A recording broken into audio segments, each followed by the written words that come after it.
diet, mindset, and fitness, to me, are the golden statues. If you can bring me one patient that comes in that's dealing with mental illness, the first questions we go back to is diet, mindset, and your fitness. And I can promise you that all three are not aligned.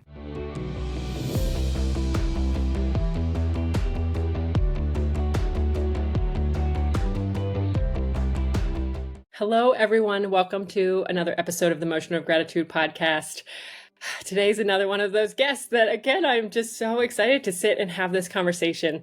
I feel like in the last year, Matt and I have just had this opportunity to be connected with people who, as you know, are living life differently, who are choosing that there's more to life than going through the motions and just really stepping into their life and making choices that feel aligned. And today I am so excited to introduce you all to Dr. Amit Kakkar. Amit, good morning. How are you? Shannon, good morning. Thank you so much. And what an honor and pleasure to be here. I'm super excited to be here with you this morning. Yes, thank you so much. And, it's so funny. So Amit and I met briefly through Ben Newman's Coach to Coaches program. I think I saw you on the screen, and we kind of connect briefly in those. But Matt actually had the chance to really connect with you outside, and he was like, "You've got to talk to Amit on the podcast." It's like, okay, great, let's do it.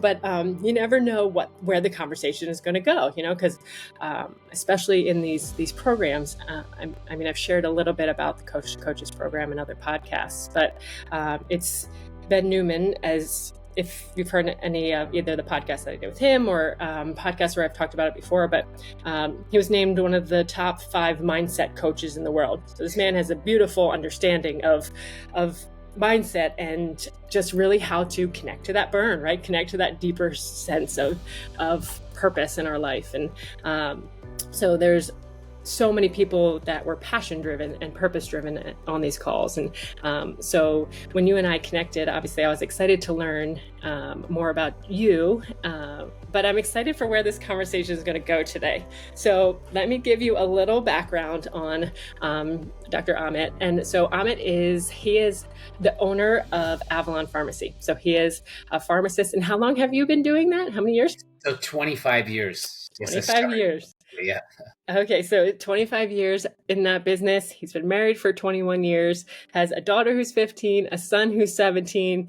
So just it feels like a really cool phase of life, So, so when we originally started talking, I thought maybe we would spend more time focused on the pharmacy, which I'm excited to get into. We have some fun things to really dive into there.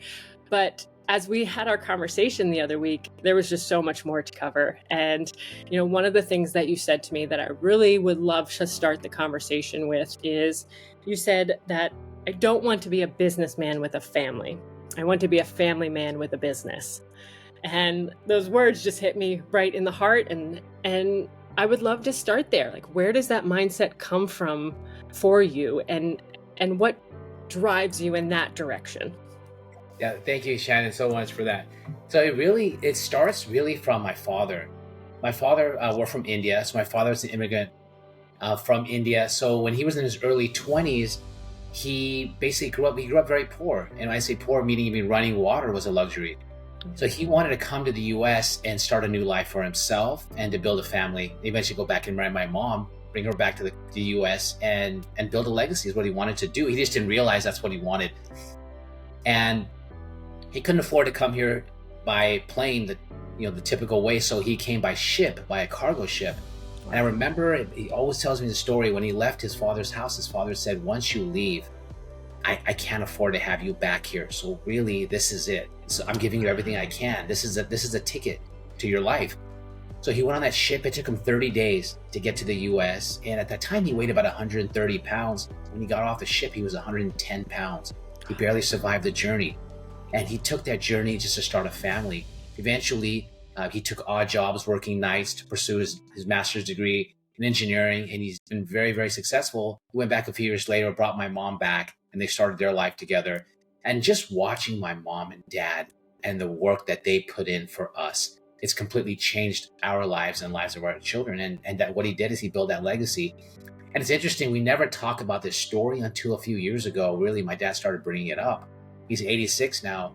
And I just watched my mom and dad and their work ethic. And that laid the foundation for my sister and I to realize like life is bigger than than this, right? This is what it's all about. It's just a work ethic, and it's about your family and what seeds are you planting for your family. And that sort of started the journey. It's beautiful. So the fact that you say that he just started talking about it in the last couple of years, I think that I feel like there's something that happens when people, they get to that point in their life where it's like, it's time to share. It's time to like live from a different place. And so this idea of being a family man, was this something then that really sparked when you heard this story? Or was it something that in these 25 years that you've kind of used that as the guide? Or was there really this pivotal point for you?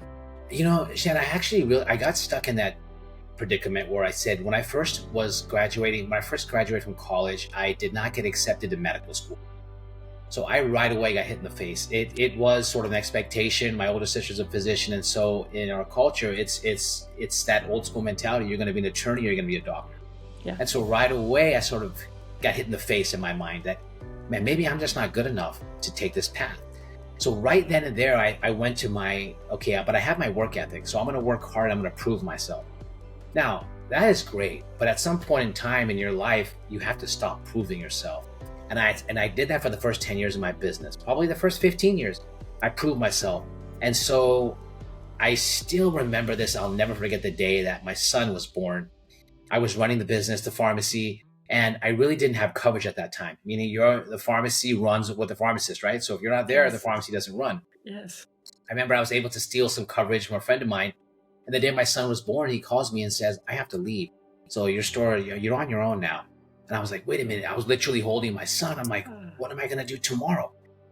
And he couldn't cover. So I went back to the store the next day, and my wife, luckily my parents were there, my wife's parents, but I remember my wife thinking like, we can't be doing this. We can't live like this. So that day right there, I said, I'm going to make a change. Now, before Shannon the business, I wish we could all walk away in that moment and say, okay, let's run this differently. But it took me some time. But in that moment, maybe I needed to hear that or see that, okay, Mao, I am now going to focus on family first. My business will run. It'll be successful. And it was successful. But I have to switch my priorities now. And so that sort of started the motion for me to really realize, okay, I'm going to start planting those seeds. So I'm very proud to say from the day that my son was born, I really started planting the seeds that day forward. That this is how we're going to live our lives. It's beautiful. And now that a 15 and a 17-year-old, so you were like on the other side of it, right? You're kind of, and I think that's so what I loved when we connected, because I think sometimes when like you're in the young years, you're in it, so when you connect with somebody who is in the 15 and 17, you're like, how is it? It's almost like it's a different phase of life. And to hear you talk with such joy about those ages of your children, it's interesting. It's quite an interesting time to raise children. And a lot of times when you talk to parents, they're struggling with that age group and just that being able to connect to their kids and feel like they're having a positive impact. And what I loved about in our conversation is you were talking about the beauty of these ages and how you felt so connected to your children. So as somebody who, yes, you have your successful business, but what have you found that's been successful in your home to be able to create this space where your 15 and 17-year-old enjoy being together? What has been something as a parent, if we kind of swap into that role, what's really been what has guided you, or if there's anything that sticks out as tools or things that you've used, that you look back and say, I'm so glad that I continue to stay on this path. Yeah, so I'll start by saying it starts with my wife. She's absolutely amazing. She's a foundation of our family. She's a building block, the cornerstone. She's extremely successful. She gave up her career to raise a family. So I want to start by, I think it really starts with acknowledging your spouse. That's first and foremost. And I know we get busy on every day and we go in separate directions here and there. But at the end of the day, I think that starts with the foundation and acknowledging that who really. And I can say this, that my wife is in charge of our house, period. And I think to be able to say that it starts with that. It's a beautiful team. Yeah, and teamwork 100%. And one of the most important things I've learned is, and I mentioned this to you before, if you don't pay attention to the small things they come to you with, they will not come to you with the big things. And that to me is everything. And I'll just tell you a funny story. When I remember my daughter had one of her dance. I think she was a sixth or seventh grade dance, and my wife was out of town, and she was getting ready for the dance, and she's like, "Dad, which hair clip should I wear?" And I didn't know what a hair clip was or where was a hair clip, so I wear the red one. So these small little things that you pay attention to that later on in life, they really come to you with bigger things. So it's just those small things that matter. Yes. Speaking of little things, I got my little one sneaking in here. So yes, it's so true. And I think I had heard somebody say something very similar to that. Like, if you're not listening in those small moments, yes, then they're not going to feel safe to come to you in the bigger things.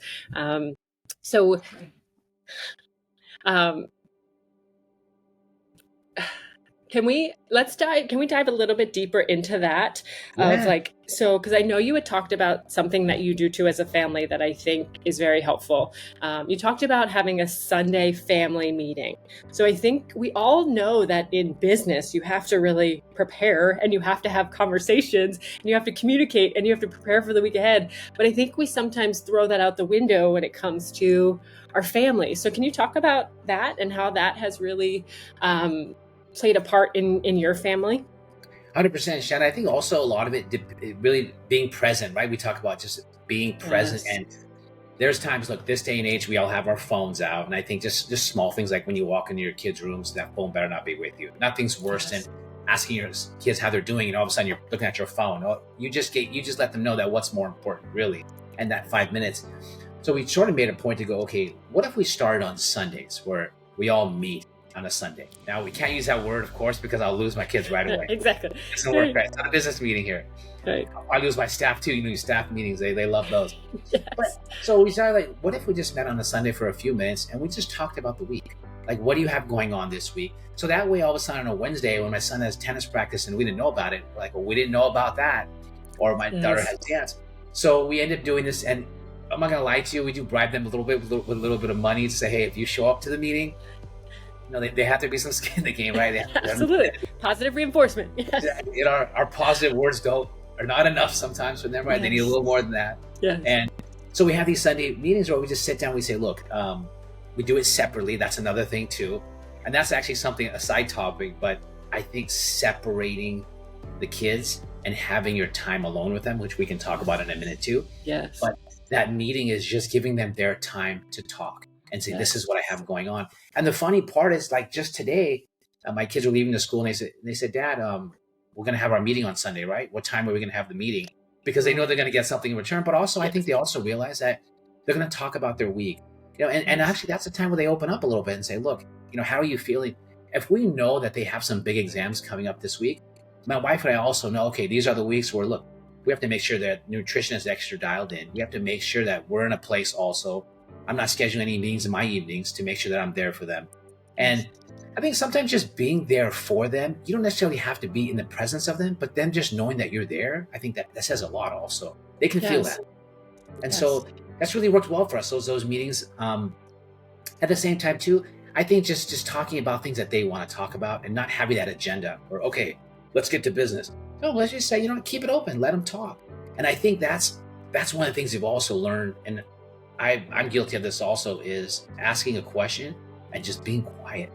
Like, you don't have to fix. Like I always do. I want to be the fixer. When my wife comes to me, she'll ask me about something, and I'll ask her the question: do you want to be fixed, or do you just want to be perfect? And that one question is game changing. Yes, that's taken me years, and I did it this morning. Right? She was talking about fitness, and I said, yeah. And she goes, I just want to talk. I'm like, okay. Yes. But a lot of it goes with just, I'm working on this too. Is just being a better listener and hearing.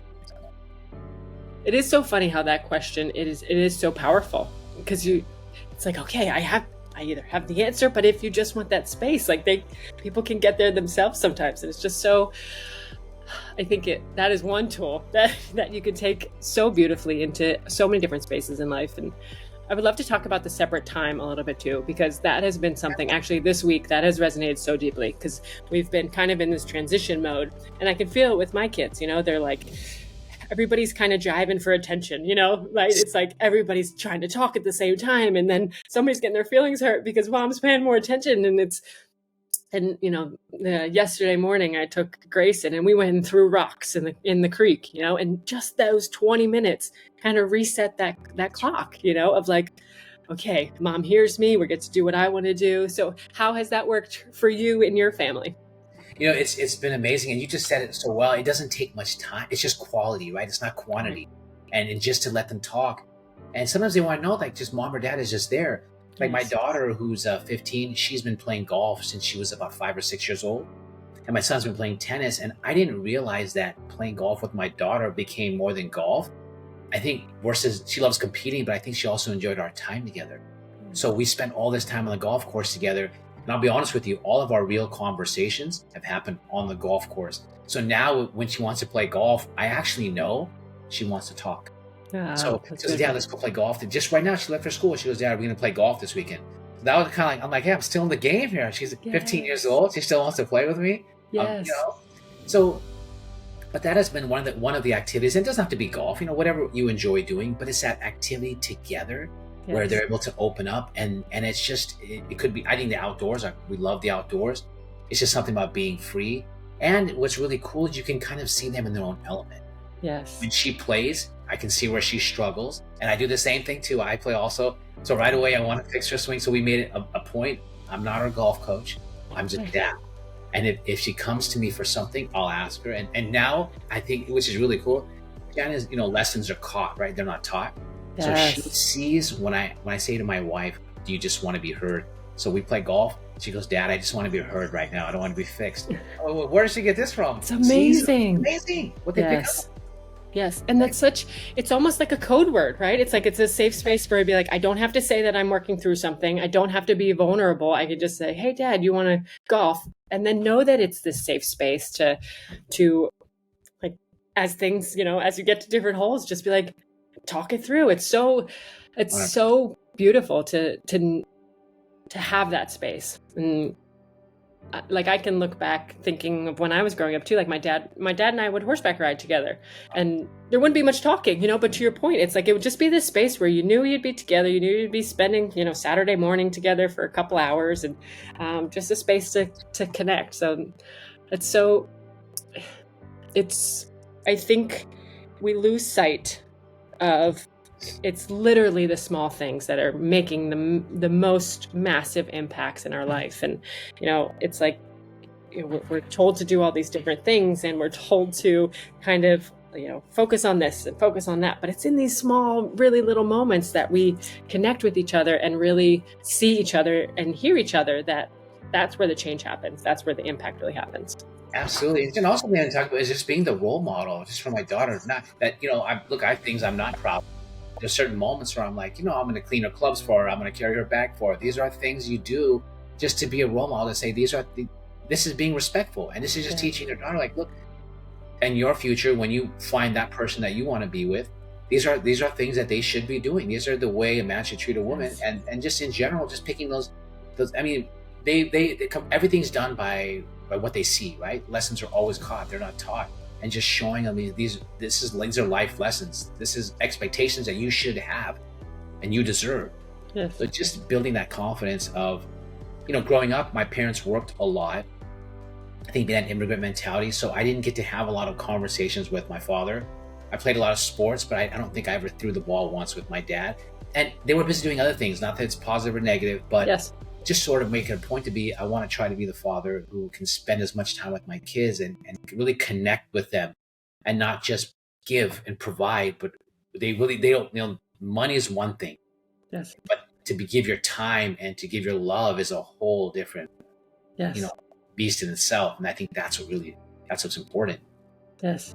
And I think there's something so beautiful to that, because I feel such a shift happening, and I feel like we live in a different time also where, business is done so differently. Like, I think about my dad, if he wanted to work, he had to go to the office. He didn't have a cell phone. He had to be at his desk in order to see people and communicate with people, have his desk phone, so it was, work had to be done there. And there was beauty to that, because then they would come home and they wouldn't have work to do, because they wouldn't be attached 24/7.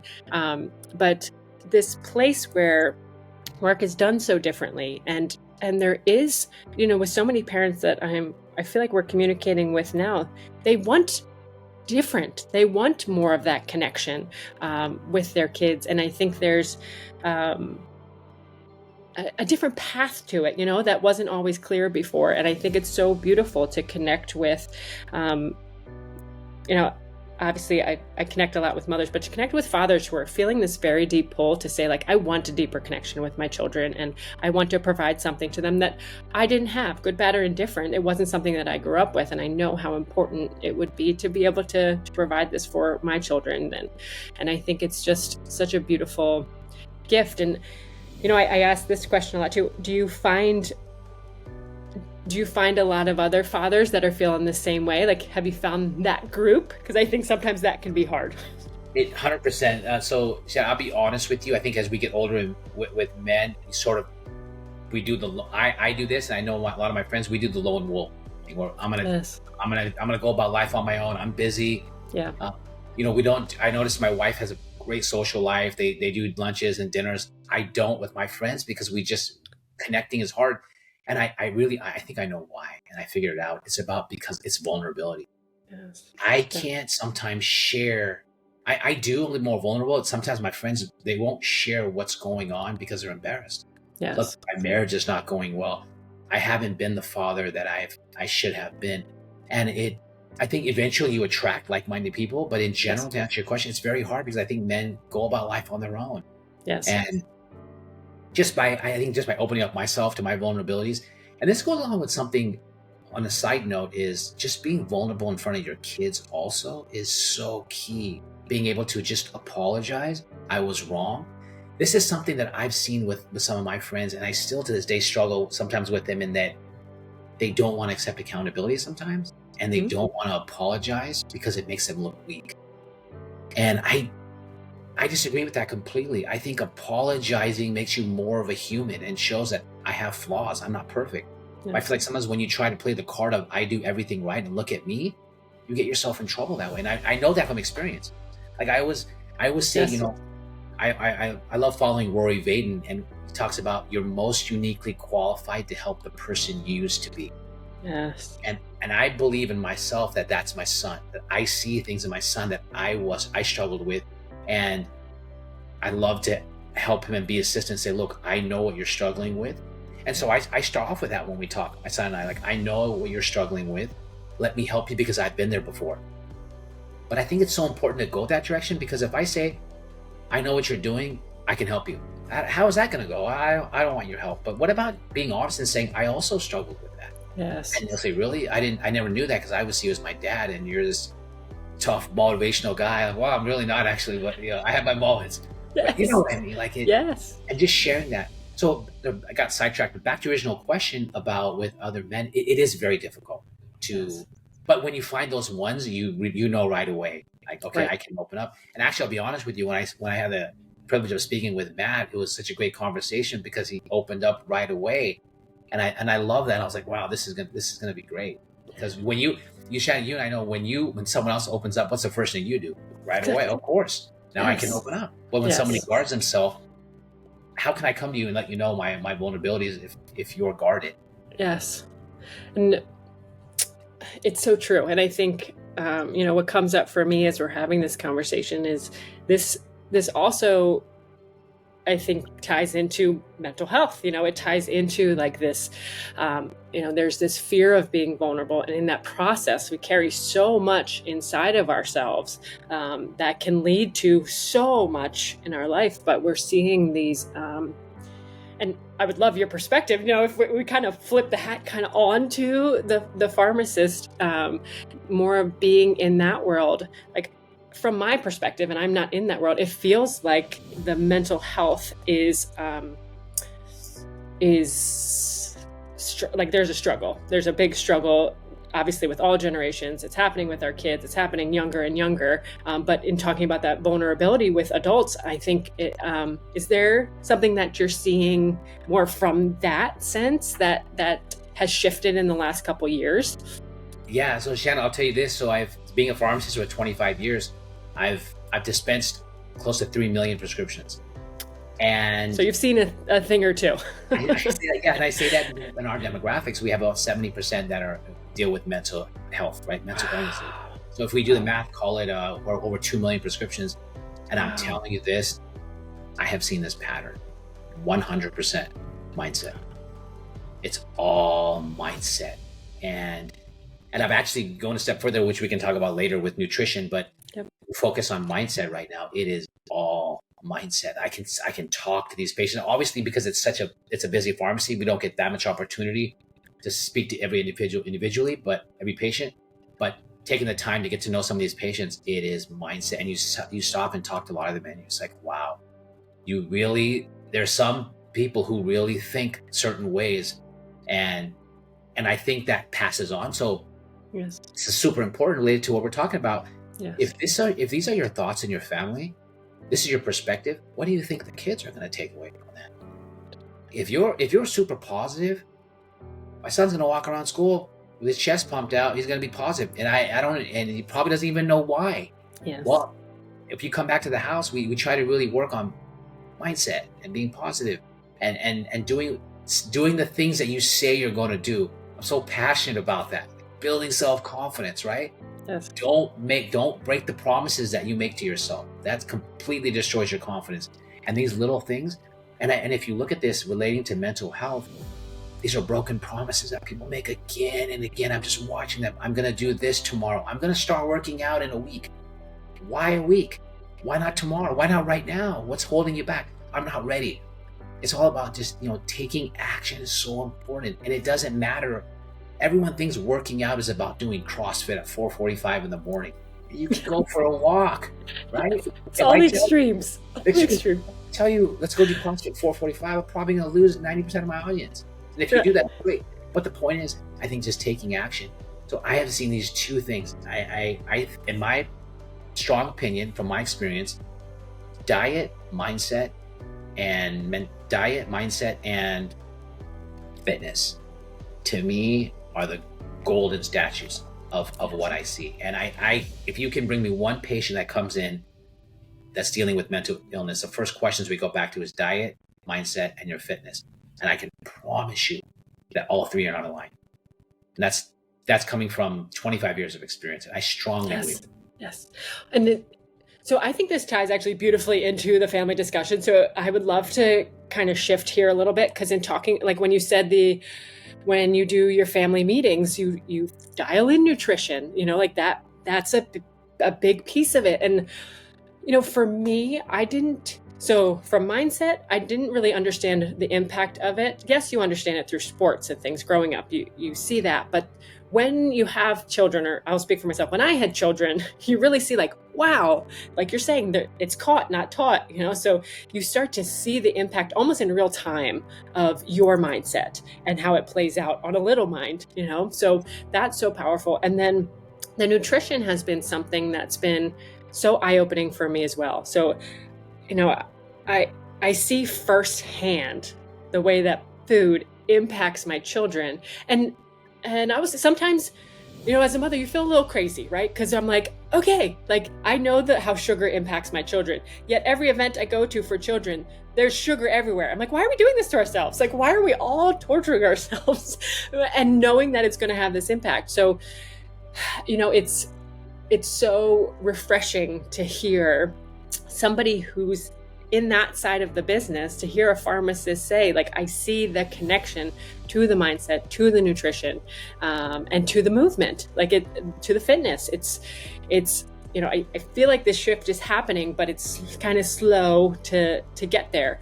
Do you find that when you start talking to patients about that, is that a difficult concept to kind of shift from something I have or something that I've kind of identified to, I can do something about it and I can change it? Like I'm sure it differs by person, but have you seen kind of any patterns or anything with that?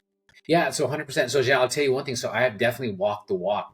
So I have, growing up, I was very skinny. So I got made fun of because I was too skinny. And then I put on a lot of weight, and I got made fun of because I was heavy. So I constantly back and forth. My mom is a dietitian for 25 years. So it was whispered in my ear, I feel like, Yes. And my sister's a psychiatrist. So I feel like between the mental and nutrition, I feel like this is being whispered to me. So I ended up losing 45 pounds, going on a massive fitness journey. So I feel like the point I'm trying to make is, and I have to use our line, I'm not trying to impress. Yep. I'm trying to press on the point here that Yes.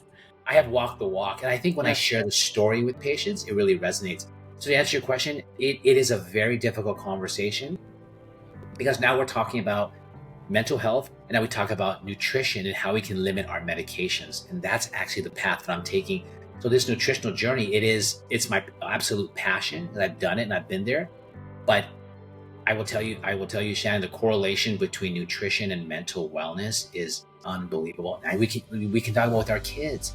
Yes. I know exactly when my son and daughter's nutrition is dialed in. I know when they're doing the Chick-fil-A's, nothing wrong with Chick-fil-A, we all love it, but there are times and places for that. Yeah. But just the fact of, what you do. I also think it's important what you do at home, you should be doing in your workplace also, right? You're the example. You don't change all of a sudden. Like, it's very easy for me to say, let me go have some cookies and let me go talk to my patients at the pharmacy about the importance of not eating sugar cookies all day, right? Exactly. It's a very difficult transition, though. It is, because it's really hard to show people the correlation between nutrition and mental health. But it's beyond. I mean, as we're, over time, you've seen, right? Foods are more processed now, and I can tell you from experience, children that are dealing with ADHD and all sorts of these conditions, unfortunate, a lot of it's diet. Once they start changing diet and making habits. But here's the key about nutrition: it takes effort. Mm-hmm. It doesn't take money. I think a lot of people mistake that. I don't have the money to go eat organic, non-farm raised foods, wild caught fish every single day. Well, that's not what it takes, right? But just the basic core. Are you dialing your nutrition, your vegetables, your protein, your fats? And I think it's that it all comes to education. That's what it comes down to, is letting the patients know, and kids, and being the example, right? Actually, we talk about this whole time, is what kind of foods are in your house? That's the foods your kids are going to eat. Yes. What's in your pantry right now? If you walk in your pantry, are there cookies there? I promise you, I'm going to reach for them. They're the first thing to go. They're the first thing to go, right? Yes. Just those little things that matters. What are you keeping in your house, and what lessons are you teaching what are you teaching your kids?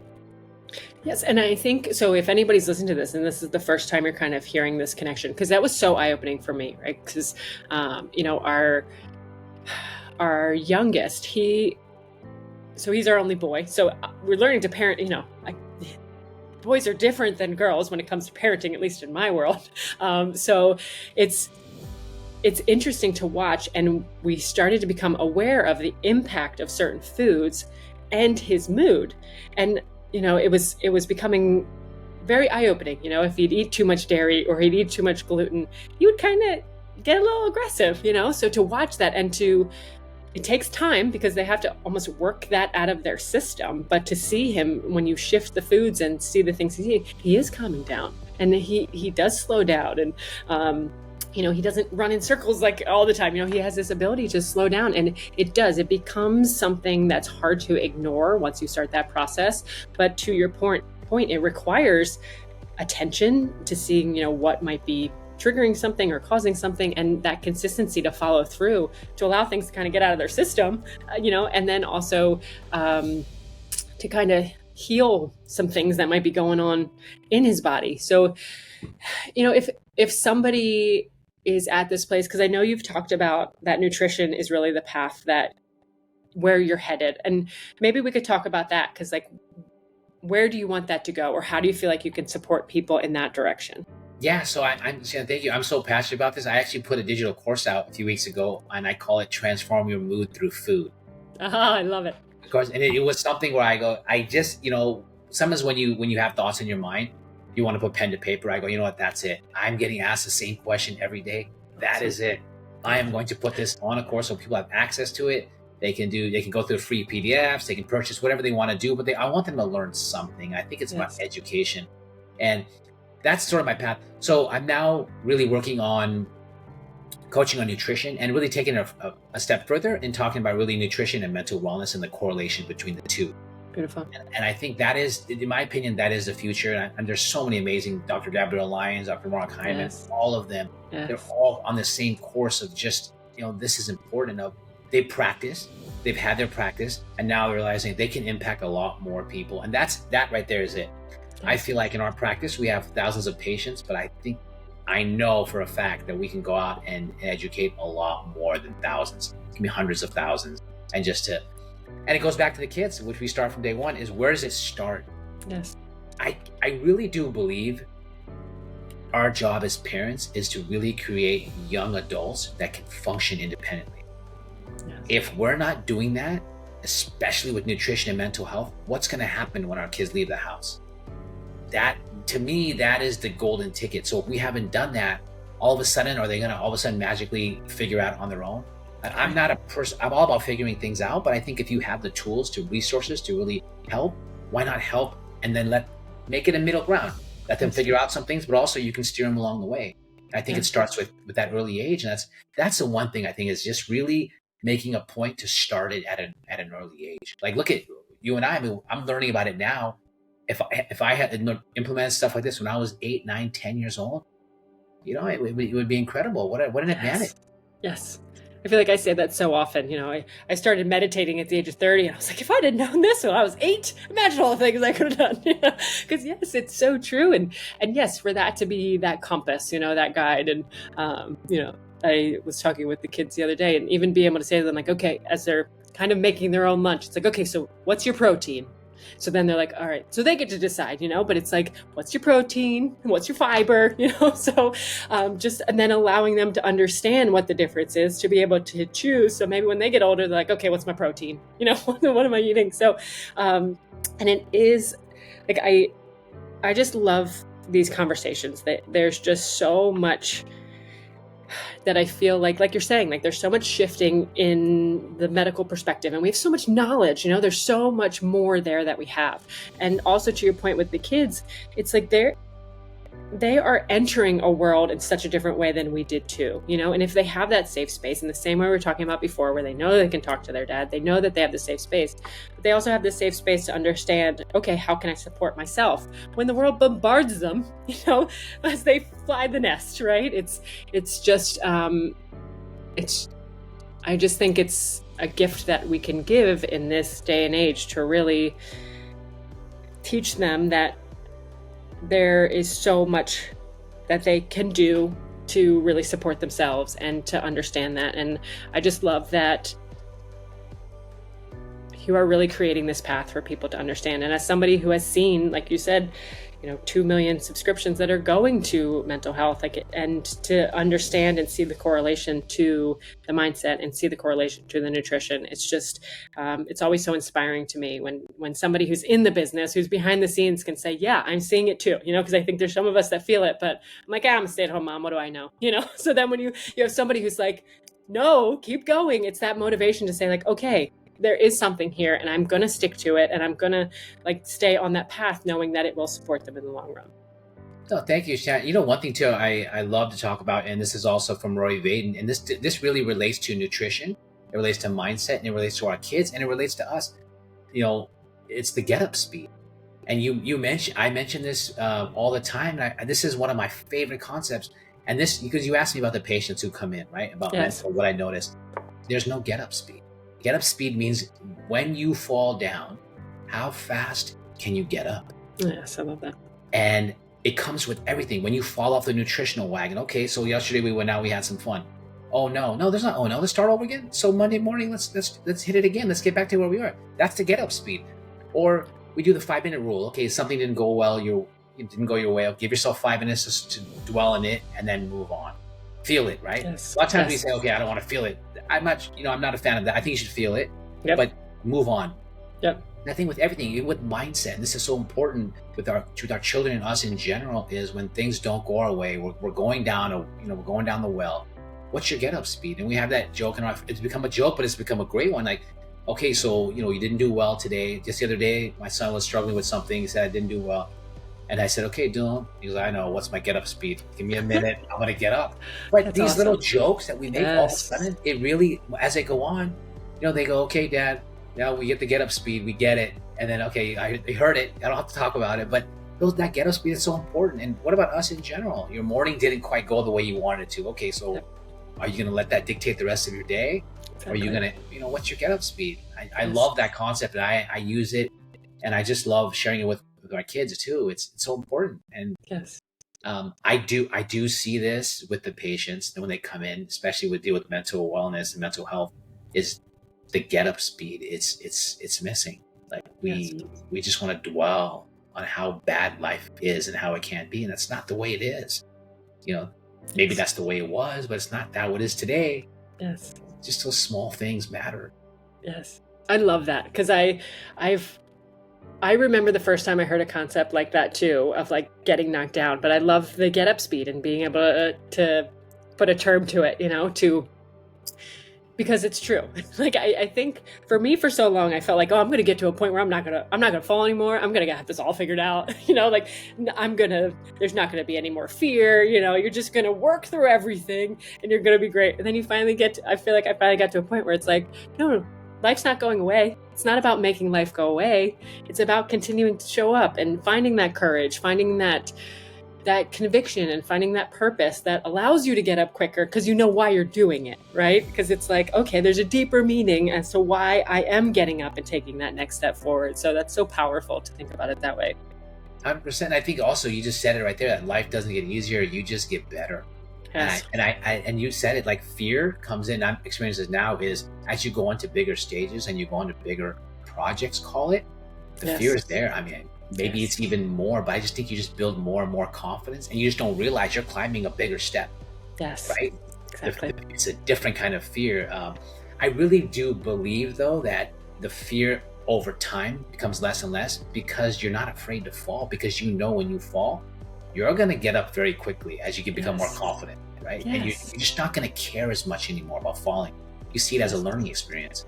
Yes. And I feel like you said it so beautifully too. What ties into that is the fear stays there, the steps are bigger, but because you've followed through and kept the choices that you made and kept the promises to yourself, like you said, you're going to get up because you're like, I got up last time. I got up the time before and that was hard too. And I know that when I followed through, look what happened, so it's just such a different perspective because you kept those promises. And it's so funny how, like we talked about earlier, it's these little things that have that big, huge impact. And it's literally keeping promises to yourself and following through to build that conviction and like courage and that belief in yourself that you're like, okay, I've got this, I can do this. And I think it's so powerful. And I love that visual and I just, I truly believe that this generation, if we can kind of teach them those things in this world, it's just so powerful. And, because a lot of the audience that listens to this podcast, they have younger kids, right? We're kind of all in the trenches together. Like, we've got this, we're in this. And I think what I've loved about, the mother community, there's a big push of knowledge and wanting, like yearning for knowledge. It's like when you have your own children and you see them differently, that there's this yearning to explore and learn more about them. And now that we have this gift of having access to everything, good or bad, but you can kind of learn deeper and you can better understand nutrition and understand health. So as somebody who can kind of provide support for people who are trying to understand more about nutrition and more about health, if there's a mom with young kids listening now, like where would you have them start? Or like, is your digital course somewhere that they could start? Like, where's a good spot for them? It's like, I know when my kid, eats a certain way that they're, a whole different level of out of control, or something like that. So like, what do you think would be a good starting point? Honestly, Shan, I really truly believe you start with being the example yourself. I would 100%. I've been guilty of this in the past also. And when you are practicing a certain way, when the foods that you eat, they're going to eat, the way that you do things, they're going to do things. I think the number one best way is to be the example. Do as I say, not as I do, right? Is what so many parents I hear. And it's really, we talk about this so many times, lessons are caught, they're not taught. Maybe you just be the example. Like I remember this was such a great moment. I always tell my daughter and son the same thing. Don't break those promises that you make to yourself. And I explained them why. Just a few weeks ago, my daughter said, I'm going to go wake up at 6 a.m. and we live on a golf course. I'm going to go practice in the morning. And then she said, well, I'm not sure if I'm gonna, and she stopped herself. And she goes, you know what, Dad, I'm gonna go practice in the morning because I'm not gonna break that promise that I made to myself. That's so And powerful. next morning, I was at work. I get a text from her on the golf course, and she said, I kept that promise, Daddy. And she put exclamation points. Beautiful. And just stuff like that am I being the example? Is my wife being the example of keeping those promises? I truly believe so. So really, to answer your question, I would say it really starts with you being the example. And I know, like, even for yourself, your son's in the background, those little eyes are watching you, your daughters. And, I know we get a little, sometimes we're like, hey, give me a minute, but they're watching you. And you're the example, you and Matt, for your children. And that's why, amazing children, because you're the example. And that's the true definition of being the example, is not just for ourselves, but for our children. And that matters. Everything you do matters. Thank you for the reminder. It's so funny how we need to keep hearing it. And so kind of bringing it all together and, talking about the family and talking about the business, talking about nutrition. I feel like it all just goes so beautifully together. And because honestly, I think what I have found over the last couple of years is my life can be incredible. And if I'm not in the right mental state, I miss all of it. So it truly, wherever we are, if we have that perspective of positivity, of appreciation, and not saying that life is perfect all the time, like we've talked about, but being able to, that get up speed of reconnecting back to the things that are still going right in our life, it's just so powerful, and it can allow us to actually be present and take in the beautiful moments that are happening all around us, because they're always happening. We might miss them, but they're there. So I would love to kind of bring this all full circle. And, I know you shared a little bit about like your Sunday family meetings and how important you and your wife are as a team. But has there been anything that you can look back after 17 years of being a parent and just say like, gosh, I'm so grateful that this is the choice that we made, or a moment or something that has just really been a huge part of your family story to be at this phase, have great relationships with your kids, and be in a chapter that you're enjoying and excited to be in? I would say, to me, the most important thing is be on the same page with your spouse. You have to be on the same page. You may differ on certain things, but at the end of the day, presenting that united front to your children is beyond important. And I don't mean that in a sense where you can't argue. Of course, they should see the full everything, but they also should know that at the end of the day, mom and dad come together and we present a united front. I think when sometimes I might do things differently than my wife does, and that's perfectly fine. But at the end of the day, we come back together and we unite and let our kids know that we are in this together. That to me is gold. We're not alone. We're all in this together, and we're all human. We make mistakes, but you own it. Yes. That's the key. Owning your mistakes and being vulnerable and being united is everything. And we're on the journey also, right? I know I talk about things that we've done. They've been great. We've had plenty. We could probably do a separate podcast on all the things that I'm not proud of. Exactly. Don't get me wrong, but at the same time too. But Shannon, honestly, and this goes a lot with what I've learned, is we focus on our strengths, not on our weaknesses. Absolutely. And a lot of times I think we got caught up in, I didn't do this right, I did this right. Sure, there are a lot of things we didn't do right. But I'm proud to say there are a lot of things that we did do right. Okay. And we continually do right. And we're learning. But I think just being united. And really, one thing we didn't talk about earlier, but I love to mention it too, is just really paying attention to details. And being in tune and understanding, okay, this is my role today.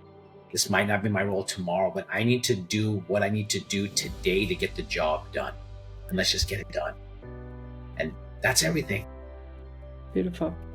Thank you so much. It is such a joy to connect and have these real conversations. And I'm sure there's people listening that would love to learn a little bit more about your digital course and learn more about how they can learn more about you. So if somebody was interested in learning about your course, where could they find that, and what's all involved with that? Absolutely. So I'm at Amit Kakkar, PharmD, PHRMD on Instagram and Facebook. And my website's amitkakkar.net. And there's so many good resources. I'd love to reach out. Anyone reach out. I'd love to answer some questions. And I'm sure I have questions as well. So I love learning, and just thank you for this. This has been amazing. And we're all in this together, and it's just a great learning experience. And I love to share and learn from each other as well. So thank you for having me, Shannon. It's been amazing.